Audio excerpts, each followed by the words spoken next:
Hi ನಮಸ್ಕಾರ. ನವರಾತ್ರಿಯ 5ನೇ ದಿನ ಸ್ಕಂದಮಾತಾ ದೇವಿಯ ಪೂಜಾ ವಿಧಾನ. ಬಣ್ಣ ಹಸಿರು, ನೈವೇದ್ಯ ಮೊಸರನ್ನ, ಹೂವು ಕಾಕಟ ಅಥವಾ ಪಾರಿಜಾತ. ಧ್ಯಾನ ಮಂತ್ರ: ಸಿಂಹಾಸನಾಗತ ನಿತ್ಯಂ ಪದ್ಮಾಶ್ರಿತ ಕರದ್ವಯ, ಶುಭಾದಾಸ್ತು ಸದಾ ದೇವಿ ಸ್ಕಂದಮಾತಾ ಯಶಸ್ವಿನಿ. ಗಾಯತ್ರಿ ಮಂತ್ರ: ಓಂ ಶ್ಯಾಮಲವರ್ಣಾಯ ವಿದ್ಮಹೆ ಶೂಲಹಸ್ತಾಯ ಧೀಮಹಿ ತನ್ನೋ ವೈಷ್ಣವಿ ಪ್ರಚೋದಯಾತ್.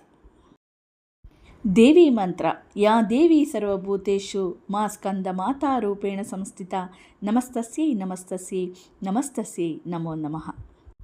ಈ ಎಲ್ಲ ಮಂತ್ರಗಳೊಂದಿಗೆ ತಾಯಿಯನ್ನು ಪೂಜೆ ಮಾಡಿ ನೈವೇದ್ಯ ಮಾಡಿ ನಂತರ ಕಥೆಯನ್ನು ಓದಬೇಕು. ಆ ಕಥೆನ ನಾನು ಇಲ್ಲಿ ಕೊಟ್ಟಿದ್ದೀನಿ.